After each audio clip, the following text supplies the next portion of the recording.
Hello hi everyone. ఈరోజు మనం చూసిన రెసిపీ ఏంటంటే వంకాయ బంగాళదుంప టొమాటో కర్రీ అనమాట, గ్రేవీ కర్రీ.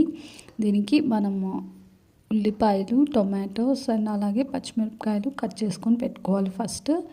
ఈ కర్రీ ఏంటంటే మన లెఫ్ట్ ఓవర్స్ కొన్ని వెజిటేబుల్స్ ఉంటాయి కదా, వంకాయ 2 బంగాళదుంపలు అట్లా అన్నీ ఉన్నప్పుడు మిక్స్డ్ కర్రీ లాగా చేసుకోవచ్చు అనమాట. చాలా టేస్టీగా ఉంటుంది అండ్ రైస్లోకి అండ్ అలాగే చపాతీలోకి అన్నిట్లోకి బాగుంటుంది కాంబినేషను. తప్పకుండా ట్రై చేయండి మీరందరూ. దీనికి మనం ఫస్ట్ ఆనియన్స్, టొమాటోస్ అవన్నీ కట్ చేసుకున్న తర్వాత ఒక కుక్కర్లో చేసుకుంటున్నాం అనమాట, క్విక్ అండ్ ఈజీగా.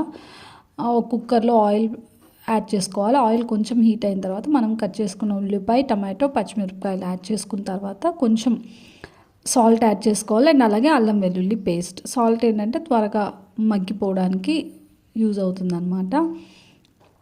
అల్లం వెల్లుల్లి పేస్ట్ కూడా యాడ్ చేసుకొని కొంచెం మిక్స్ చేసుకొని కుక్కర్ని పెట్టుకోవాలి. విజిల్ పెట్టుకోకూడదు, జస్ట్ ఇట్లా లిడ్ పెట్టుకోవాలంతే. కొంచెం బాగా బాయిల్ అవ్వాలన్నమాట. అయిన తర్వాత మనం ఇట్లా వంకాయల్ని అండ్ అలాగే బంగాళదుంపల్ని కట్ చేసుకొని పెట్టుకోవాలన్నమాట. వాటిని కూడా ఈ టొమాటోస్, ఆనియన్స్ అంతా బాగా కొంచెం మగ్గిన తర్వాత వంకాయల్ని అండ్ అలాగే బంగాళదుంపల్ని ఒకేసారి యాడ్ చేసేసుకోవడమే, అంతే. ఇది చాలా క్విక్గా చేసుకోవచ్చు. మనం కుక్కర్లో చేసుకుంటున్నాం కాబట్టి విజిల్ పెట్టేసుకుంటాం, త్వరగా అయిపోతుంది. మనకి బంగాళదుంపలు అండ్ అలాగే వంకాయలు యాడ్ చేసిన తర్వాత ఉప్పు, పసుపు, కారం అన్నీ ఒకేసారి యాడ్ చేసేసుకోవాలన్నమాట, కర్రీకి సరిపడా టేస్ట్కి తగ్గట్టు. కారం కూడా యాడ్ చేసేస్తున్నాయి, ఎందుకంటే మనం కుక్కర్ విజిల్ పెడుతున్నాం కాబట్టి కారం కూడా ముందరే యాడ్ చేసేసుకొని ఒకసారి బాగా మిక్స్ చేసుకొని కొంచెం వాటర్ యాడ్ చేసుకోవాలి.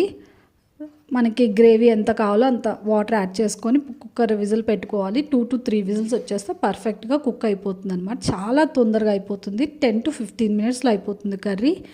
చాలా టేస్టీగా ఉంటుంది. చూసారు కదా, అయిపోయింది. ఇంకా లాస్ట్లో మనం ఒకసారి మిక్స్ చేసుకొని కొంచెం కొత్తిమీరతో గార్నిష్ చేసుకుంటే పర్ఫెక్ట్గా వంకాయ, టొమాటో, బంగాళదుంప కర్రీ రెడీ అయిపోయింది.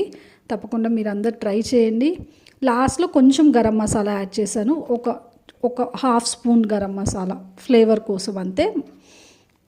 యాడ్ చేసుకున్న తర్వాత కొత్తిమీర యాడ్ చేసుకుంటే అంతే, ఈజీగా వంకాయ, బంగాళదుంప, టమాటో కర్రీ రెడీ అయిపోయింది. మిక్స్డ్ వెజిటేబుల్ కర్రీ అనుకోవచ్చు అనమాట. మనం ఎక్కువ వెజిటేబుల్స్ యాడ్ చేయలేదు, జస్ట్ వంకాయ అండ్ బంగాళదుంప అంతే. Thank you so much for watching. Bye bye, see you soon.